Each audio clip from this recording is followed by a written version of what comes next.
Welcome to the Local is Global podcast, where Bronx stories, local issues, and everyday people shape the world. I'm your host, Clarissa Layeto. Hey everyone, I'm so excited to share this episode with you because we have a very special guest, my incredible life partner, Marieli Del Valle. If you've been following along, you know how much love and anticipation there's been for this conversation. Marieli is not just an amazing educator with 2 masters in education and bilingual studies, she's also someone who brings so much wisdom and heart to the table. In this episode, we dive into her journey from Puerto Rico to teaching here in the South Bronx, the challenges and the triumphs she's faced, and a few fun, heartfelt stories along the way. Trust me, you're going to love hearing her insights. So get ready for part 1. This is a really special conversation. Let's jump in. Teacher of the year, mom of the century, wife. Wife of the life. You're cool. Thank you. People like when you're on the show. People root for you. I want to know, what's your favorite era? ¿Cuál es tu... How do you say era? Era. My favorite Say it in era, Spanish. for real? Yeah. Mi era favorita fue literalmente la universidad. Del 2000, I shouldn't be saying years, but let me stop right there. Was Why? college. I don't like to say my age. And like no, fine stop. Don't say my age. Don't say how many years I've been teaching. You already said. I know, what I year said you were in 2000. college. But it was definitivamente universidad. ¿Por qué? Porque pienso que pasé como que de ser la niña que estaba en casa con mami, hacer eso porque yo iba a ver a mi mamá todos los fines de semana. En la universidad tenía un poquito más de independencia, decisiones, conocí amistades increíbles, jugué softball por 5 años, atleta. Softball, 4 year, MVP, MDV. So, I did play softball for 5 years en la Universidad de Puerto Rico de Aguadilla, esa es mi alma mater, arriba tintoreras y tiburones. La pasé demasiado, 5 años en la universidad, jangueé, lloré. You went to school straight through. Yeah. Like you went high school, college, Masters and you then didn't masters, stop. yeah. I didn't stop at all. It was cool because there was no responsibilities. I was making money because I was an athlete, so everything was paid for. My mom was helping me all the time. She was paying my dorm because in Puerto Rico it's a little bit different. You don't live on campus. Yeah. You live around in these little homes that people have. And it says like, hospedaje de señorita, hospedaje de varones. So it was really cool. Like we would have these parties. And then after that, adulthood came after I finished college. Started to work immediately after I graduated. This little private school in Puerto Rico, one of the best ones. I had my son. I stood home with him for 3 years. And during those 3 years that I was home with him, I did one of my master's degree. Because you always need to be productive. Yeah, I'm about to go back to school, I think, actually. Because now I have all the time in my hands. Because no way. But also, like, you did all that. Can I tell you, Marieli? Yes. When we first met, we were little kids. I tell a story all the time. We were little kids. We grew up in Patterson. She erased this memory. I grew up in Patterson, but completely. I lived there for 7 You grew years, up in Patterson pretty much. 8 years. Your very crucial years. And she doesn't remember who I was. I don't remember a lot, which is, I don't know if it's weird or it's just how life happens. So I was born here down the block in Lincoln Hospital. On my 8th birthday, my mom flew us out to Puerto Rico, and that was it. I lived there my whole life. I did elementary school, middle school, high school, college, everything. I remember certain things. I remember the winters that were really cold. My mom would get like really bad asthma. But you don't remember me. We did Head Start together. We went to St. Rita's Head Start together. I don't remember kindergarten. That's why I go hard with my kids. And when they go to first grade, I'd be like, don't forget me. Don't forget me. Because I do not remember my kindergarten teacher. Right. Remember when we got to Las Marias, we went to a little town in the middle of nowhere, 10 acres of land. And we went in a Jeep Willis. In the back of that Jeep, like so different. We went from all these buildings to like having one house in the middle of nowhere. After that, like my life was a bliss. I love that. I was running in that town, in the plaza. I was going to people's funeral when I was like 9 years old, eating cakes and stuff. Eating cakes in people's funeral? Yeah, we would go, me, Janet, Jesse, Emily, and vamos pa funeral. It was a house. To go to a funeral at the house just to eat the snacks? We did not know the person. We would go eat the little cakes and the little donuts, drink some hot cocoa, and They still leave. do that in Puerto Rico? They don't do it in a house no more. I mean, my mom, she was viewed in a house, but if you want to, you can. But that's like an old tradition. And we would go to the house and see the person That's in so and out. funny. And then we would come back and forth because at one point I forgot English. You also went to middle school here for a year. For a year. Back to Las Marias and think I was all that because I went to New York, you know. Yeah. My friends are like, how was it? Talk to me in English, Marieli. Puerto Rico's like your favorite thing. You struggle though in the transition of being in New York. When you first came to New York back in 2019, it was a struggle. What was the struggle? Came here looking for a better future for my son and for myself. I had a job at Dream Charter School. I Came here because you fell in love with the kid. Stop trying to make it seem like you ain't come here for love. I always think about my son's well-being. Every step that I take in life, whatever it is, I think about how will this step affect y todas las decisiones que uno toma como madre, los hijos de uno se ven afectados positivo o negativamente, siempre. And that was my main concern, bringing him here to a new school. Cómo él se iba a adaptar. Gracias a Dios, mi hijo muy brillante, se adaptó súper bien. Que me impactó más was a culture shock, to be really honest. Even though I was coming here almost every other summer for a month or so. I did 1 year of middle school here. When I was working in Puerto Rico for years as a teacher, I was already accustomed to certain things in my work environment that were pretty much the same as when I went to school, because I went to school in public schools of Puerto Rico and I worked as a teacher in public schools in Puerto Rico. The dynamic was still the same. When I come here, it was so hard to adjust to pretty much an Americanized type environment. And you know what? I come here pretty much crying every single day.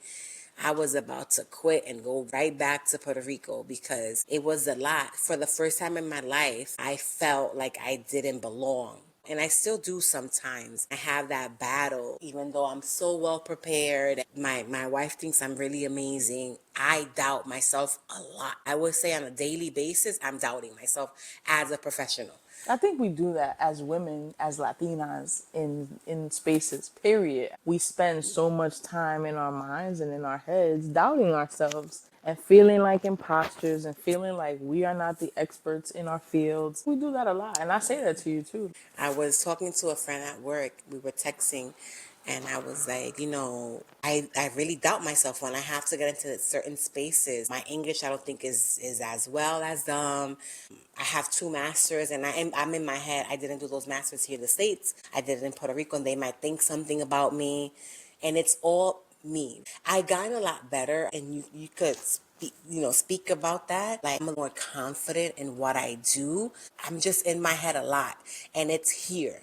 It's in these spaces because in Puerto Rico it doesn't happen. Even when I go to visit, like, I'm like, normal. Aquí es la cabeza, que si hay un blanquito, que si no veo un latino, que si Dios mío, ve, yo no voy para allá. They invite me to places at work, and I'd be like, oh, yeah, I want to go. And then, like, the night before, I don't want to go, babe. A whole bunch of people's going to be there. They're going to look at me weird all the time. And she's the one that actually told me one time, she was like, oh, you think you're an extrovert and you're not. I'm actually not. I'm very comfortable with the people that I am comfortable with, certain people.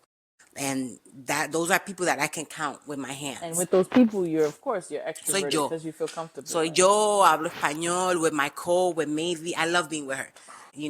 Esto lo otro, with Liza, with my team, with my K team. I love being with them. But a lot of the times when I'm out of those spaces, I'm very quiet. Cuando yo entrego un trabajo en inglés, eso es una jodienda. Like, I'm reading it again, I'm reading it, I'm reading. And at the end, I'm like, you know what? But even I do that. And Hold on. it's just us with the second guessing ourselves and feeling like we're not good enough. And that was professionally. I struggled with that. And then I still struggle, and I say this a lot to you. Like, I feel like, I'm going to start crying, babe. I mean, I'm at an age that I feel I've made friends, because I do have friends here and that I consider my friends. Okay, we text every day. We check in with each other almost every day, and how you doing? And if we don't go to work, we're checking in with each other. But I don't feel that I have a friend, for example, in Puerto Rico, I'd be like, people just be in the apartments, they do their own little thing. In Puerto Rico, vamos a formar un holgorio, el patio de la casa, tráete el arroz, tú tráete aquello, tú tráete lo otro, y es un holgorio, todo el mundo está pelado. No tenemos ni un centavo en los bolsillos, pero estamos haciendo un holgorio. And then here, I don't get it. Yeah. I don't get that here. The minute I get to Puerto Rico, it's like that. And that book, Let them. I started it though. She talks about friendship, and she talks about friendship, Mel Robbins. She talks about friendship being a proximity thing, right? Like your friends, sometimes your friends move. My friends live all across the country. But we're still close. We still check up on each other. And then it's hard to make friends, but you have friends that are close, like your colleagues, right, who become friends, your neighbors who become friends. And it's about stepping outside of the box And I struggle with and that. welcoming, like, you know, Different things. right, and people, and like not being afraid to make a new friend, because I think that's also part of being vulnerable. Like, That's me. we don't want to be vulnerable in a sense of like, hey, what's your name? Where you from? We don't like to start conversations, and that is a culture in Puerto Rico. But here, people are hesitant. Also, people here walk around with a frown, like they upset. No one here says good morning. We hustling in New York, city of hustle. Buenos días, buenas tardes, hola, gracias. We don't do that, and I still to this day struggle with that. To the point that you went to Puerto Rico and you was like, "Yo, babe, everyone here says buen provecho." I struggle with that, and I struggle with what you just said. I call my friends in Puerto Rico. Let's do this, and we hop and go. Like, you get what I'm saying? Aquí es como que un poco más complicado. Y yo pienso que es que since they live in the hustle and bustle, like, they don't have time to be like, vamos a chilear. No, porque hay cosas que hacer. Hay que lavar ropa en el laundry. Allá abajo, en Puerto Rico, tú no lavas ropa en ningún laundry. Está en tu casa, ¿me entiendes? En Puerto Rico tú no tienes que andar, yo no sé ni cuántos bloques para coger un tren. Tú te montas en el carro y te vas. Es mucho más conveniente. But then again, on the flip side here, when you do get on the train, that makes you step out of your zone. I don't do that. It makes you go and be around don't do people, that. be in community. Anywhere you go, you got to find your tribe. Like what we tell Noah, you going to college, predominantly white institution, but you got to find your tribe. You got to find your people, and that's what you do here. You find your people. Como mi amiga Jessica dice, la loca mía de Florida, ella me dice, pero vete para un gimnasio, y ahí que tú vas a conseguir amistad. Yo tengo unas amigas mías. House this week, but she was on a cruise with some friends, because that's what she does. Go and meet friends at the gym. And for me to do that, that's the most awkward thing ever. I talk to people anywhere. I can't. Sometimes we in the car and I see someone and she's like, she spots someone. I'd be like, babe, please stop. Don't say hi. Come on, let's keep going. Let's keep going. Because she want to say hi to everyone. I thrive in community. I cannot thrive in isolation. Babe, I don't think any of us thrive in isolation. I like it, but it's hard. You struggle with vulnerability. That is one of the things that you struggle with. Making friends in the relationship. Vulnerability is one of the things that babe struggles. One of my favorite things about you is, one of the things that my grandmother always had was she had a saying for everything. Whether in Spanish or English, she always had a phrase that she said. Some of the phrases are like, tell me who you walk with and I'll tell you who you are. You have a phrase for everything. Right. Un refrán. What is your number one refrán? La luz de adelante es la que alumbra. That means just get what you can now because you don't know what's going to happen in the future. They cheap, you be like, oh, está más duro que la zapata del morro. La zapata del morro es el piso del morro, que eso se hizo en los colonizadores. Eso es bien duro. Está más duro que eso. That's funny. What's the hardest thing about parenting? I don't think it as much now, but when he was smaller, that I'm raising him. I always thought that everything that I was doing was wrong. When it was time to pick a school for him, I was like, is this the right one? Should I put him in? Everything that I was doing, I thought it was gonna harm him. What's the best thing about parenting? It's gratifying when you see the end result. And this is not even the end result. He has a long way to go. But to see him, he's compassionate. He's humble, he's grateful, well-mannered. I don't like to say this a lot, but it's all the work that I put in. And his dad too, and you're part of his life. What's the hardest thing about teaching? For me, the hardest thing about teaching is that even though you don't think so, because you be like, oh, you so nice to everyone and you such a bitch to me. You say that to me, babe. 100% I accurate love statement. you.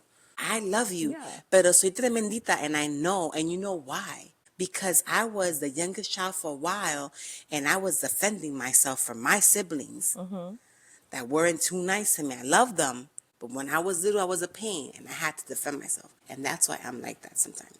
But I'm sorry. And you say that everyone says that you are amazing. You say that. It is so bad, There's babe. two versions of Don't Marieli. say There's that. the most amazing person, like, oh my gosh, you're wise. But you get me mad. You push And my then there's buttons. like this girl that comes in this house and is like, who are they talking That's about? not all the time, babe. You know it.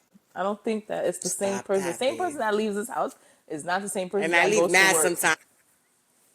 The hardest thing for me here and in Puerto Rico, I've been teaching here kindergarten for almost 7 years, right? This is my year at 7. And I taught in Puerto Rico for a long time, and it was usually K to 6. But I stood in fourth grade for a while and teaching kids bajo el nivel de pobreza. En Puerto Rico yo enseñaba niños. Below poverty. Exacto. And here as well, seeing how these kids navigate through these problems that their adults have y ellos no están lo suficientemente conscientes para saber la severidad por la que están pasando. Kids ¿Me are not entendiste? as conscious Yeah. to I'm gonna recognize how severe the situation Exactly. is. For example, I have a lot of kids here and in Puerto Rico that are homeless. They live with a family member, or they live in a shelter, or they go from hotel to hotel. To see how they come to school and they're just being their best selves. But I know what they're going through, and I say it, and I get emotional because I think about my son. You know, he's a young adult now, but Noah was little, and I was always trying to do my best to provide the best for him, especially in education, and how I was raising him, what I was pouring into this kid. When I see that I have parents that can't do it because they're struggling with food necessities, no tienen casa, están luchando que si para conseguir un apartamento, and then the kids come into school with whatever the best they can, sometimes without no backpack, no sweater, nothing, and that tears me up in silence, because I don't say this a lot. Like, I'll just stay quiet and be like, he needs a sweater, let me go find a sweater. He needs this, let me go find this. Groceries. Groceries, There's let been me do times, this. yeah. You know, and I know where I work at, they provide so many things for the kids. But sometimes if I could do it instantly, I'm going to do it real quick for them. If they need a pair of boots, I'm going to go get those boots and provide. I take it, and it's bad. You went to elementary school in this community. You actually went to school with children who were going through the same thing. I had no idea. So you were one of those kids who had friends who were living below poverty level. Full circle now. You're back in the same community here in My Haven, Yeah, it's pouring crazy. into the kids. And And I've had students that their only meals that, like, real meals that they get are the ones that we serve at school, either here or in Puerto Rico. I love my time off because I love it. I'm a teacher. I've been teaching for a while. I look forward to recharging and being in this house in silence because that's all I hear every day for years. But then again, when I think about it, when the school is closed, these kids are pretty much in danger. Why? Because they might be in the streets with their parents, struggling. They don't have food. They go to bed with an empty stomach, and that messes my head up. While I'm having a Thanksgiving dinner here and we have this food, I know that I have kids in my classroom that are struggling. So that's the hardest thing for me. It's not teaching, it's not going to work every day. It's hard. Me da una pena que me arrastra de verdad. Trump says teaching is no longer a profession. You can say whatever the f he wants. Trump is just out of pocket, for real. You Tell gonna him to tell sit in a me, class for with real. 25 kids. Hate 4 them. and 5-year-olds at that, because half of my kids come in, they 4, they start turning 5. Like, I love what I do. I complain a lot to you. I come here and I be like, hey, and I even text you sometimes. No, seriously, just today, this morning, all of a sudden, you started showing me pictures of every student. Oh, babe, look, this is the time where this student had her sneakers on the wrong feet. Look at this kid. You know, I'm like, girl, you are reminiscent on the kids you're about to see the day after tomorrow. As much as teachers talk, well, good teachers, I think, because also, like, let's be real. I truly believe, because as a student myself of the public school system, I truly believe that there were great teachers who invested in us, and I see that in you as a teacher who's great, not only because you're my partner, but because I see the investment and I see how much you pour into the kids. But also, like, there are great teachers and there are teachers who aren't that great and could use some compassionate care, as like nurses have, You know, I think that is something that we need to teach in teaching. When you're teaching in our communities, especially, you know, what really triggers me sometimes is our very own teachers from our communities who don't have the compassion. You're the expert in that. You have to. What's a pet peeve of yours? As a teacher, and I think this is like not so good because the kids can't make this better, the adults have to. I dislike when they come in late. That drives me crazy. People, send your kids in early. It drives me crazy because they lose like sometimes a whole block of learning. They come in lost. They don't like that, but they can't do anything because they don't drive. They don't take the bus. They don't take the, like, they depend on the adults. What's a fun fact about you? I bake sourdough. I'm a baker. Big sourdough bread, very good actually. You're thriving at it. Yeah, I've done 3 loaves, and every time they come out even better. People want to buy it, and I'm very shy to sell it because I'm shy, because I'm introvert. For real. And People are meanwhile, asking I'm like, me to buy. I'm setting your prices. I'm like, I'm gonna order the bags. What's one food that everybody likes but you hate or dislike? Candy yams. That's another saying that she actually hates because it's very vulgar. Yeah, I dislike that. Yeah, I don't I like. don't, I'm not. I don't curse a lot. You don't. I don't like candy yams at all. I feel like candy yams is a dessert. Give me some candy yams with ice cream, and I'll eat it. Yeah, it even has marshmallows. Like, give me candy yams with ice cream, and I'll eat it. You don't curse. I have a potty mouth. I think in Spanish and English, but Spanish is worse. And when I get inside of a car in Puerto Rico to drive, that's it. You lost me. It's terrible. I'm pretty gross. It's not gross. I played softball. I played basketball. So, softball in Puerto Rico is different. We go deep. To be continued.